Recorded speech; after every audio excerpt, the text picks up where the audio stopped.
Welcome to Figuring It Out as We Go, reopening the church in a post-pandemic world from a local pastor's perspective, where our goal is to hear from different pastors in different contexts and considering their thoughts as we consider regathering the Lord's people for Sunday worship. This is a podcast ministry of Life Pointe Church in Woodland, California. Now, here is your host, Pastor Cody Cannon. What's up, everybody? Welcome back to the Figuring It Out as We Go podcast, regathering the church in a post-pandemic world from a local pastor's perspective. This will be last episode in our first season of this podcast. Thank you to everybody and anybody that has been listening to this. But I have by far my most special guest that I have had on this show. It is the one, the only, my BFF, my man crush every day, Pastor Daniel Orozco. What up, Dan? What's going on, Pastor Cody? It's good to be here, man. Is it kind of weird being a guest on this? It is kind of weird being a guest. Like, you're the first one in studio. In my own church. Yeah. You're the first one in studio. Like, you're in here, like, I'm not doing it over Zoom. You know, I feel like that'd be weird, though, so I prefer this. I actually prefer that, too, because I originally, like, I kind of thought that's what we would do. We would just sort of set it up the same, where you would be, like, in your office and I'd be in my office and we would just Zoom. Dude. Yeah, that'd be kind of ridiculous. Hey, good spot right here. Big shout out to young Nathan, who has been the director and producer of this entire podcast for getting this whole setup right here. So Nathan Pack, big shout out. Appreciate scenery, you. Man. Definitely. All right. So let's get into this. So this is the Life Pointe Church episode. I've thought, man, if I'm going to interview a bunch of people about reopening, regathering the church, why would I not do our church and like talk about what it is that we are doing here and kind of maybe some of the thought process and sort of recap of all that we have done over the last 8 months, 9 months. I thought that'd be super fun. I'm pumped. So the first thing that I've asked everybody this, I've asked every guest this, and so I thought, why would I not ask Dan this? Dan, how are you doing? You know, here we are 9-ish months into a pandemic. You know, we've done lots of different things this year. Too many. Yeah. How are you feeling? How are you feeling? Yeah, I'm feeling okay, to be honest. I'm feeling okay. I'm the kind of person, Cody knows this about me, I'm the kind of person to kind of just put my head down and just get things done. And so early on, it was just like, okay, maybe for a few months, we just got to put our head down, do what we need to do, get through this little short, easy season. You know, we'll make it work for a little bit. Nothing short about that, nothing easy about that at all. And so at this point, you know, at 8 months in or so, man, I'm feeling it. I'm tired, you know, to be honest. I'm a little tired mentally, emotionally, just exhausted. Yeah. And so God's been doing some really good things, though. Young Nathan behind the camera over there, he's been like a godsend. People like that, Travis Moore. I think of some certain people who've been a godsend and supporting a lot of things I do here, particularly. Which John Rodegerts. Awesome. John Big Rodegerts. Yeah, my boy. And so a lot of those people have been phenomenal. But still, I think you do this for too long, and it just kind of wears on you. It wears on everybody. Yeah. But I think as a pastor, you feel the weight of not just your own stuff that you're dealing with, like pandemic-wise or whatever, shelter in place, whatever you want to call it, the color system now that we're in. Yeah. But on top of that, just the weight of people and the weight of wanting to support and love everybody. And so kind of getting to that point now to where I'm just a little tired. And so God's still working, doing cool things. But yeah, I'm ready to just sleep for about 3 or 4 days. Amen. And that's been like most of the dude's story. I mean, they're all in different places, but what I kind of gathered from everybody else's answer is that everybody's kind of up and down, and down. And like, so it depends on when you talk to them. Yeah. Like you talk to them, you catch them with enough caffeine and enough sleep in them, man, they're doing great. Totally. They're figuring it out. You catch them on a wrong day, they're exhausted. I mean, and you could attest, that's definitely me. Like it was one day I'm great, let's do this. And the next day I'm just like, I hate everything, this sucks. But yeah, and I feel like everybody's in between. And totally. So yeah, thanks for sharing. And these kind of relationships are super helpful with that. Because 100%. We know right away when something's off or something's weird. And so that's been cool to be able to check on one another and know in those moments when that's going on. I don't know how anybody has gone through a pandemic without Jesus and without a Daniel. I don't know how anybody would ever do that. So So one of the things I thought would be fun, at least for our episode, is to just go back in time over the last 8 months and just recap everything that we have done as a church in this time as we begin to sort of prepare to regather. It sounds kind of silly because we have gathered in a lot of different ways this year. We're really just doing the next thing that we're going to be doing, which we'll talk about at the end of this podcast, but thought it'd be fun to recap. So going all the way backwards, March 15th was the last Sunday that we gathered just in the most normal of conditions. Feels like 2 years ago. It does super feels like 2 years ago. No social distancing, no masks or anything like that. But the funniest part of that whole thing is I remember we had an elder meeting the Monday before that Sunday. And towards the end of that meeting, one of our elders said, hey, we should probably start kind of coming up with a plan for this coronavirus stuff. And I was like, to be totally honest, it wasn't even like super on my radar. Like we had heard about it. We had kind of heard that like back east, maybe churches were kind of maybe thinking about closing down.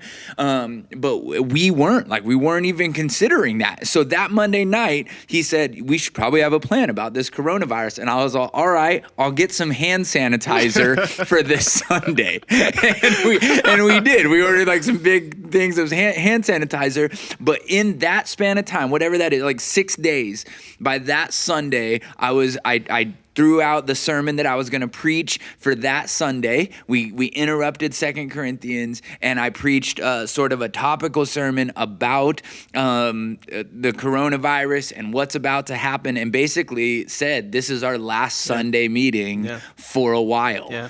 And sure enough, March 15th, that was it. We were done. And then we started off on a long, very long journey to get back to where we are right now. So what next? What's the next thing we did that week leading up to March 22nd? Man, we went from this beautiful space in here, where people could gather and sing and stuff, to what felt like just the smallest room we could ever be a part like of. a little oven, a little exactly black box. What it felt like. Oh man, if we didn't turn like the AC on early enough, it was brutal in there.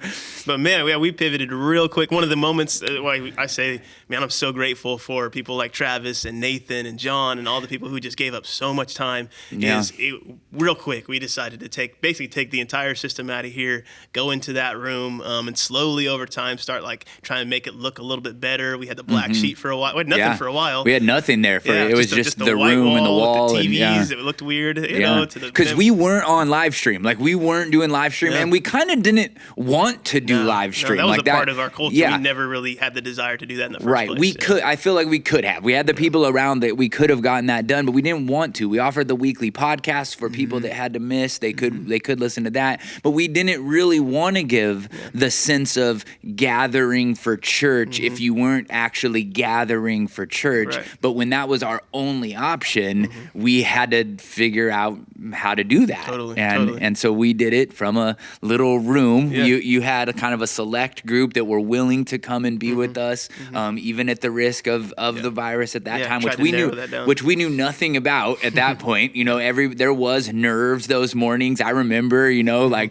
remember when I'd run over to go to the bathroom right before the service was starting, I'd still touch the doorknob with paper towels and I'd hand sanitize before I left. I'd sanitize right when I got back and all those stuff. And so there was plenty of those tensions, but we wanted to make sure that we continued to worship and as the best we could on Sundays. And we had all sorts of stuff. Remember, I'd hide a little animal on the screen and see, hey, if you guys can find this, I'll get you a gift card. Man. Remember when your mic was unmuted a couple times?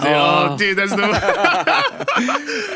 goodness I think gracious. at one point during the live stream, I said dirt bag, and I just clear it up. If anybody was listening to that and was super mad at me, thinking I was calling some other person a dirt bag, super talking about myself when I said that. I can't remember what it was about, but I know I was referencing myself. But yeah. And yeah, so, and even the team just having to pivot and sort through what it was like staring into a camera. I remember the very first time. It was so weird. Only looking into a camera and having to focus there, just like it just being weird and really trying to get past, there's people back there. Yeah. There's people totally. that are with us, even though it doesn't feel like that in the moment. And so it took some time to get used to that. Yeah, for sure. people sharing pictures with us of their Sunday experience. I mean, that really did help. It felt, I know some people felt kind of silly, like they were bragging about being in church or whatever, but it really did help us, and I'd always have I remember Goose or Michael Roberts sit behind the camera just so I could feel like I was talking to somebody. But that was hard, man. And then, so after that, after a few months in there, which felt like forever, and those were hard days. One of the things that we should talk about is one of the things that we weren't mentally ready for was, okay, so we got the service underway, but then that first day after the last song and it ended, and we were still in shelter in place at that point. Yeah.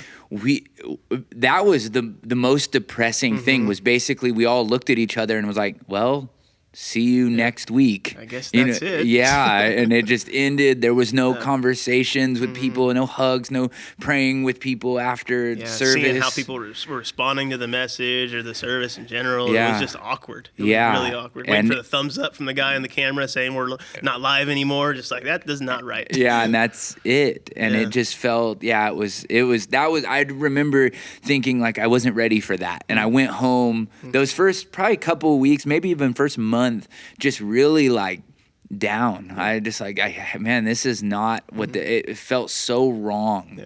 I'd tell Jamie that I would just stay on my phone. I'd be texting people, or people would send me messages on Facebook about the sermon and things like that. And I was basically this is the best I can do for conversations after church. This is what I'm doing right now.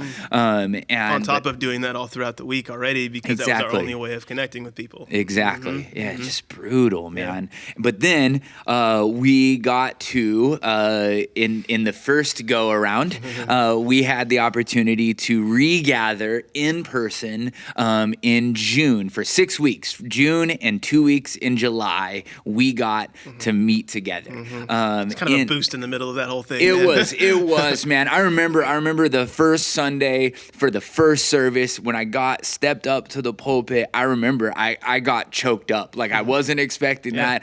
When I looked out and I saw real faces of my people looking up at me, I remember I had tears because I was I need you guys. I missed you guys.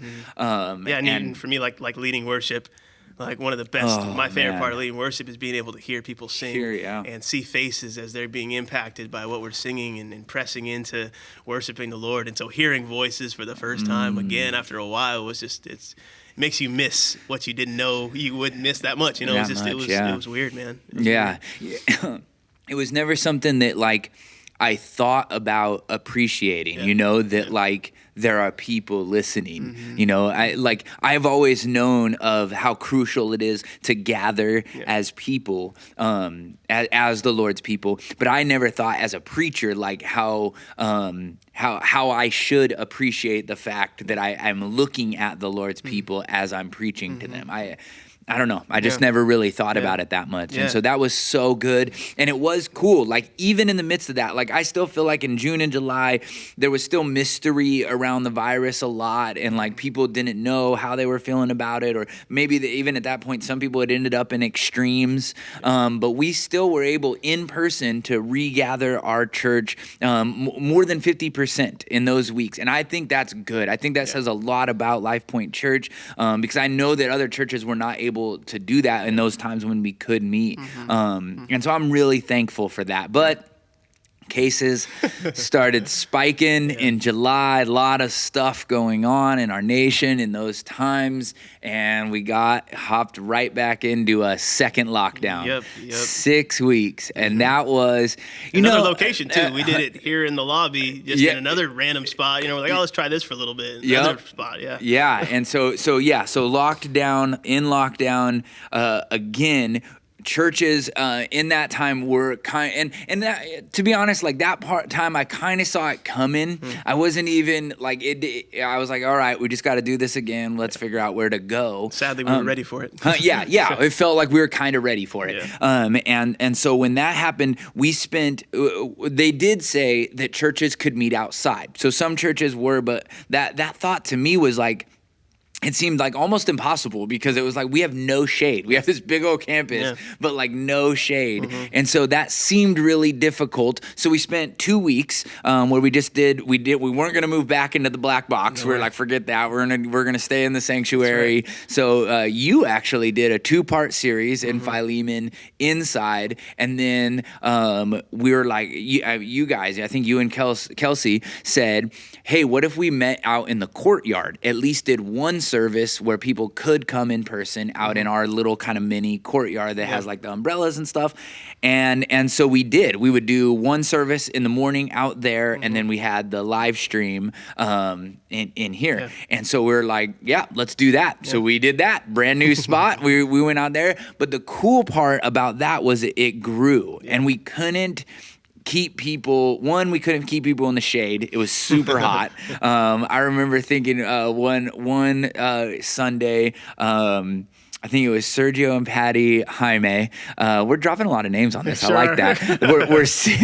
We're sitting like right in the middle, and just the sun. Yep. Oh, and Rob and Ava Kane. Yep. Is that right? Sitting right there, and the sun was just barreling down on their face while I was preaching. Right in between both shade structures. Yeah. And I was just like, I felt so bad. I was like, okay, so we got to think of something else. And it grew. Like they were like wrapping around, and I was like, okay, this isn't sustainable. And so then we got together with the elders, and we were like, what do we do? Like, we rented one little tent to kind of have some shade. It didn't do a whole lot. And then we found out, hey, let's just rent a massive tent and let's just commit to doing this for a long time. And we did. That's where we've been for the last 2.5 months. And that's felt like the most sustainable thing we've done. Everything has kind of been a necessary pivot because like a we plug. Had to, but it never felt like it was going to last very long. Being in the tent has been so good because there's been a good majority of our church being able to be together and stuff in a big space. It almost, Nathan actually said once, like, it's felt like the most like church since we were actually in church, and totally agree with that. It's been next level compared to everything else. And it's felt like even when we were inside in June and July, like it was awesome and it was amazing, but people were still at that point kind of like a little uptight, a little nervous, it was just there was a noticeable tension because it was familiar in that we were in our building, but it was unfamiliar in that like nobody could hug, everybody was kind of talking at a distance. We were even discouraging people from sticking around for any amount of time. We wanted people to leave. In the tent, it's because we're outside, because we can stay spaced out pretty far. It just felt like people kind of let their guard down. And if people are more uncomfortable, they sort of sit in the back, sit on the fringes, and that's awesome. But people who are much more comfortable come in and right up in front, and that's been amazing. For everybody, which is cool. The tent. Let's at least remember for the one Sunday. So we've had wind in the tent. We've had 100-degree weather in the tent. I think I swear I sweated more in the tent on that one Sunday in particular that I can think of, more than when I preached in Haiti in a suit. Like I was covered more in sweat in that time, and so crazy. We've had that. But then the freaking smoke, dude. Remember, whoa, who could have seen that? So, our state is on fire and there's smoke, and I'm checking air quality of all things, something I've never even thought about before. And now we're checking air quality. It was in the red for way too long. So we're like, you know what? I think we probably should not meet outside. Yeah. And that one Sunday, instead, we did live stream one service in the lobby for smoke. Yeah. That felt like a bummer. It sure did. Like that was hard. With all the momentum we were having, being in the tent together, that felt like a step backwards for sure. Yeah. But now we've been in there. You preached on Sunday, and it was freezing is an exaggeration, but you were very cold. I was very cold. And so we have endured the elements in the tent. But the other thing about the tent as well is it's so like volunteer intensive. We have like 40 to 50 different volunteers every Sunday picking, like setting up, tearing down. Children's ministry is complicated, and so they're figuring out, but more kids are coming every week, even new families coming. And so figuring all that out has been so overwhelmingly intense. Yeah, I mean, it's been intense in a lot of ways. And honestly, I mean, we say that it's been intense, but like people who have served have done so with just so much joy and willingness because they know what it means for our church. Like they know how hard it is for people, and so they're willing to do whatever. They getting up really, really early, getting here at 6:30 in the morning, and staying late, coming back even after service. There have been a lot of people who have served faithfully and genuinely out of love for the church, which has been incredible to see. Absolutely, yeah. Martinez family, shout out, big time, disinfecting the chairs in between services, coming back and setting up chairs, tearing down chairs every single week. Worship team has been all stars, not just playing their instruments, but coming early and setting up and tearing down. Just incredible. I mean, just really getting to see so many of the strengths of the church. And so now here we are, our state in our new colored tier system, which is like our third or fourth system that we've had during this time. Really hard to keep up with all of this stuff. But where we are right now, we've moved tiers. So we are allowed right now to meet indoors at 25% capacity or 100, whichever is less. And we have chosen not to do that. We're like, why? We wouldn't be able to fit everybody that's coming on Sundays. So we've kind of held off on that. And but we are hoping that we move tiers, which moves us to 50% capacity in the building, which would be a really good number for us. And or 200, which is whichever is less, which we would have less at 50%. And so our hope is to move to that tier sooner than later. We thought it would happen. I mean, I'll just straight up admit it. I thought we'd be there already, and I was super wrong. So that's kind of discouraging, big time. But we're watching that, and we have a plan in place. We have a plan A, which we're going to talk about right now. We do have a backup plan in case we do not move tiers, which is fine, but we're not going to talk about it right now. People will get to hear about that later, because we're not just banking on plan A. We have a backup, but we're going to talk about plan A because it is a lot better. If we talk about it, it'll probably happen. So, yeah, dude. We haven't jinxed anything throughout this time. Way. Like, we never once said, hey, we'll be back in the building for Easter. So plan A basically is we want to have service indoors. Our first service indoors, November 22nd. Which is a really special day for some. Why is that that's a special day? I don't know. Because that is Daniel's birthday, everybody. November. So basically it has to happen. It has to happen. God's got to give you a birthday present. And Governor Newsom. God and Governor Newsom need to give Daniel a birthday present. Write him a letter. Dear Governor Newsom, for my birthday this year, all I want is... That would be super funny. So, on November 22nd, here's plan A. All right, is everybody ready? Basically, 4 options for gathering with Life Pointe Church. Why don't you tell first one? Yeah. So first option would be to actually be in here in the sanctuary all together with at least where the worship is going to be happening, where Cody's going to be preaching, announcements, all that stuff. So plan A, first option would be to be in here in this room, spread out, still socially distanced. Same rules as we've always had when it comes to wearing masks as you enter, as you exit, and during worship, during singing, but you can take it off during the message and stuff. So that's the first option would be to be in the sanctuary here at that 50% capacity with everybody. Yeah, and just and a note on that. I know that we know that there would be people who would feel more comfortable with wearing masks the whole time. We know that, but we're trying to set this plan up for longevity. We don't really plan on the California mandate for masks masks, the mask mandate, to be lifted anytime in the near future. We kind of plan on it at this point being around for the foreseeable future. Yeah. And so for us, we want to have a sustainable plan. And so if people are willing to come into the service, wear their mask, entering, exiting, during singing, we want, similar to a restaurant when you're eating, if you are 6 feet apart, you're allowed to remove that mask for that amount of time. So during that sermon, everybody will be socially distanced, 6 feet apart. Nobody's talking or yelling. We're not that kind of church during the sermon. And so we feel it is safe and responsible to be and in line with many other guidelines for other establishments to be able to remove your mask during that 45 or 50-ish minutes sermon. And honestly, that's kind of what we've been doing anyway. Exactly. And so it's kind of part of what we've already been doing for a while. Exactly. And so that's option one, is to be inside in a mask for entering, exiting, and singing, and actually indoors singing with worship, with announcements and preaching all there. Second option is we're going to have a room on campus called the Hall, and it's in the Hall. We're so creative around here. where we are going to live stream the both services. We'll have an 8:30. Oh, we didn't say that. 8:30 and 10:30. Both will be live streamed into the Hall, and in that room where everybody will be 6 feet apart, socially distanced.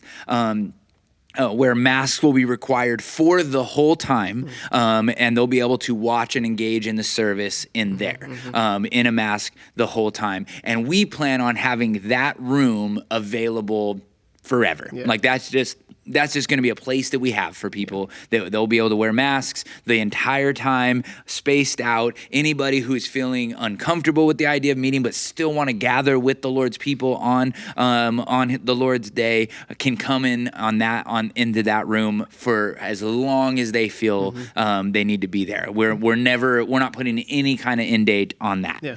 Option three, tell them. Yeah, so option three would be actually in our courtyard over by the hall, kind of next to like the children's room and that bathroom over there, is we're actually going to set up an outdoor venue to where streaming from the sanctuary, just like it's going to be in the hall, it'll be streamed outside, just a big TV out there, have anybody who just still would rather be outside. We want to love anybody who's not comfortable coming inside yet. And so it'll be similar, basically same rules as it is outside right now. Yeah. But it'll be a TV out there for you. Hopefully maybe if it gets cold, we'll get some fire pits and stuff out there. For sure. To warm you guys up, make you feel comfortable out there. But eat some s'mores during the sermon. Ooh, that's kind of tempting, actually. That is tempting, dude. Yeah. Everybody's going to move outside now. Yeah. But and we're committing to that outdoor venue for 6 weeks, from the last 2 weeks in November through December. Yeah. And we'll kind of reevaluate from there and see where all of that goes. If it rains, we'll probably not try and figure out how to do it. The outdoor venue will not be available. Yeah. And then that's what would be option 4 would be for you. Yes. Which option 4 is live stream. Is still we're going to continue with the live stream ministry, and we'll be. I mean, we're frank, and I feel like Todd talked about this on episode 1. That's hard for pastors. It's hard for the church because we know how crucial. We know even that it is commanded by the Lord to gather with the Lord's people. We just have seen how crucial that is this year more than ever. Just how it changes. How it encourages and builds up people. We just know how crucial it is. So it is hard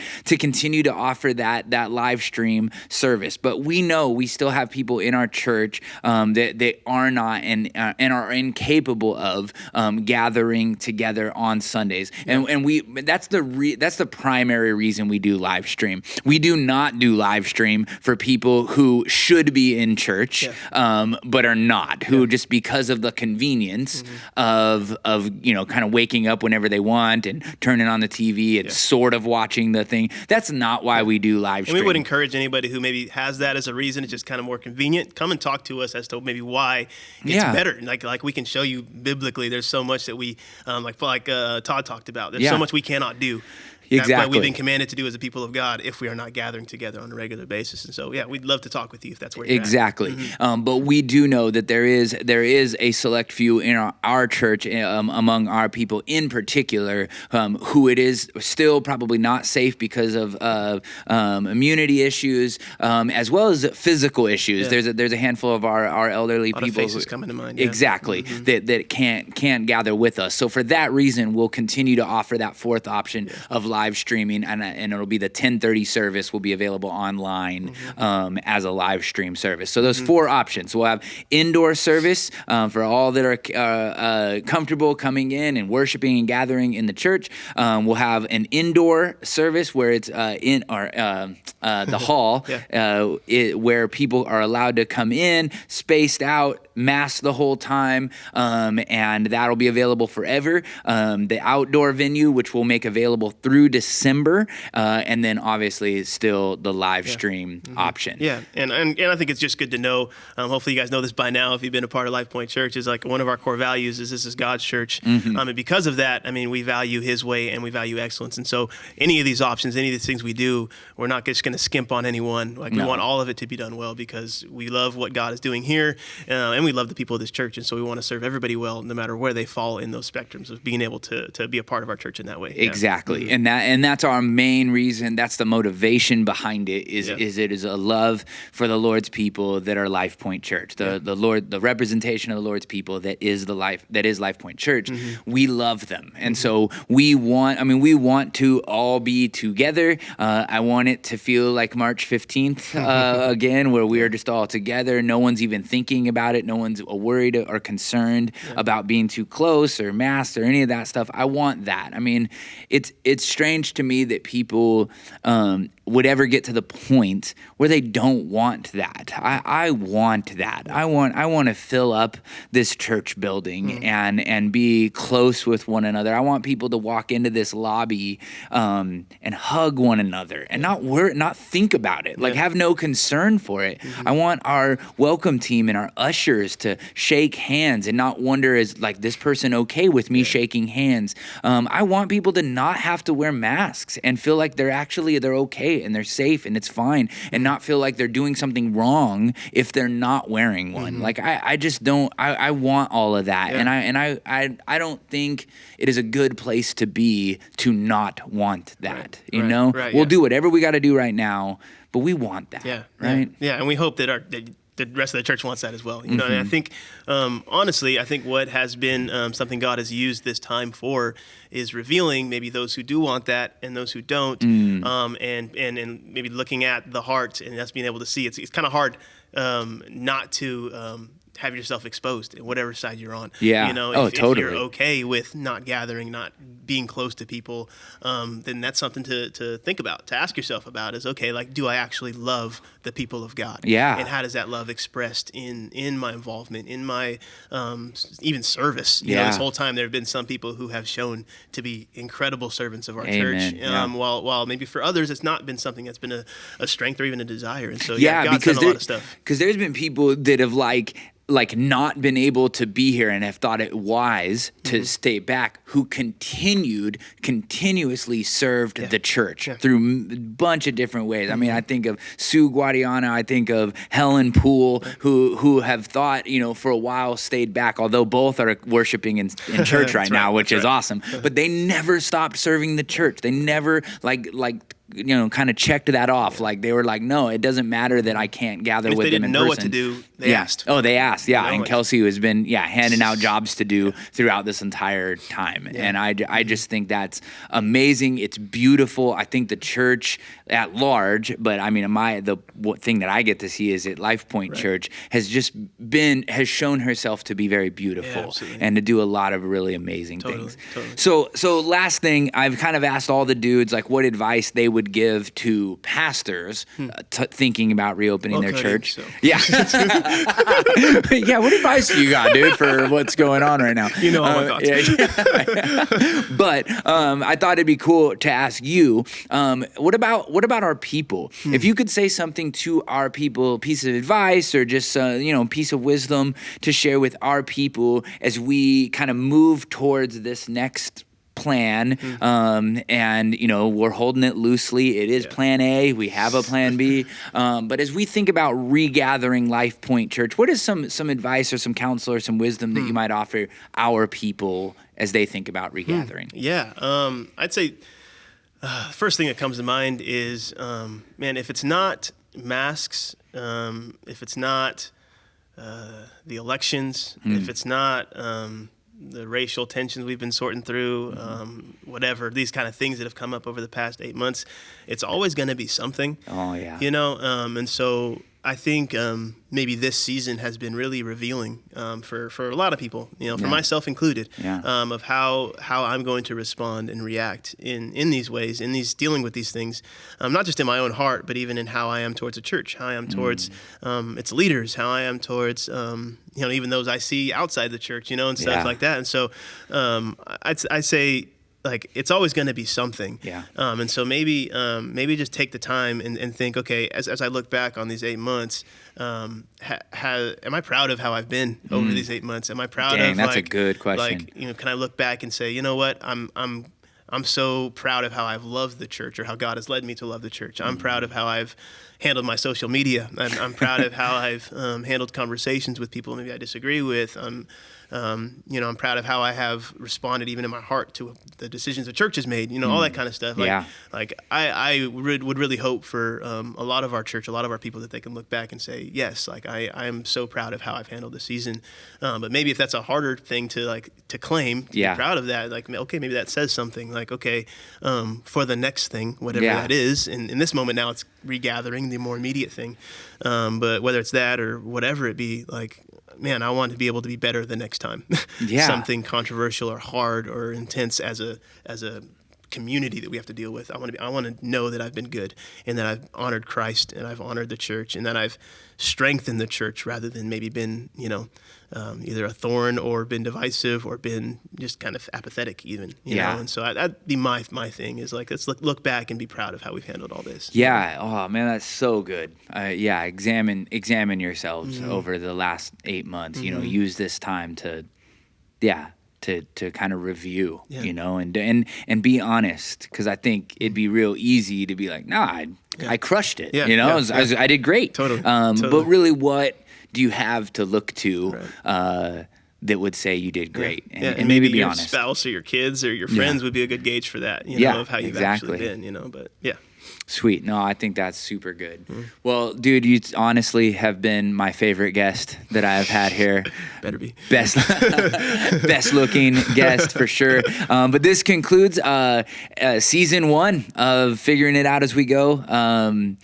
Figuring out how to regather the Lord's people in a post-pandemic world from a local pastor's perspective. I think, though, we're going to bust a round 2, a season 2, maybe pick this back up in 2021 and just see how Christmas went for guys, maybe regather a bunch of new guests and ask, how you doing now? How's it going in your neck of the woods? So I'm looking forward to that. But until then, everybody who has listened and paid attention, thank you so very much. And thank you very much for anybody that was encouraging in all of this time. I appreciate you listening and the encouragement you've given. But until next time, we'll see you guys later. Thanks, guys.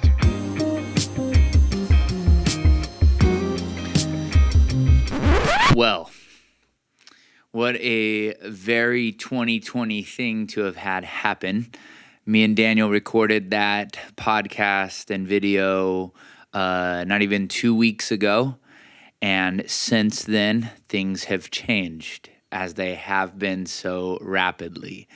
And but we decided because to keep the video, keep the podcast, because we did feel like it was still a lot of good information, and our plans haven't changed dramatically, but they have changed since rolling out those plans. So I thought we'd leave the video and then have me at least explain now what we're doing. The reason for our change is because our county in California, we're on a colored system. tier system set apart by mostly it goes by percentages of positive testing. And then you kind of move through the tiers based on that. And our county was on the verge, and everybody thought it was going to happen, that we were going to actually move backwards in the tier systems because of this most recent spike. And so we kind of pumped the brakes on our original plan, thinking that we would likely have to remain outside for a longer period of time. So, but it just turns out just this week, we learned that we did not move. We remained in the tier that we were in, which allows for 25% capacity in our building. And so what we're going to do, which is just a slight change from what we were going to do before, is that we're going to wait. So we will not be in the sanctuary for Daniel's birthday, which is super sad. And so on his birthday, he gets to freeze, and he'll probably whine a lot about that. Don't tell him I said that. And then, so we're going to wait it out for another 3 weeks. We're going to hold off all the way through November. And then in December, we're just going to kind of see how it plays out. Because wouldn't it be horrible, but expected to go inside and then have to come back outside? It just sounds like a horrible thing. And so we're going to wait through the month of November. We'll be out in the tent for a little bit longer. And then starting in December, we will then implement our 4 options model of indoors, outdoors, a separate inside indoor venue, as well as live stream. So that goes live for us December 6th. And so as of right now, Lord willing, that's our plan. Sticking it out in the cold in the month of November out in our tent, and then moving inside December 6th. Could you guys be praying for us? Lord willing, these plans don't have to get, we don't have to call any more audibles, at least for the next month and a half or so. Thanks guys for listening. I really appreciate it.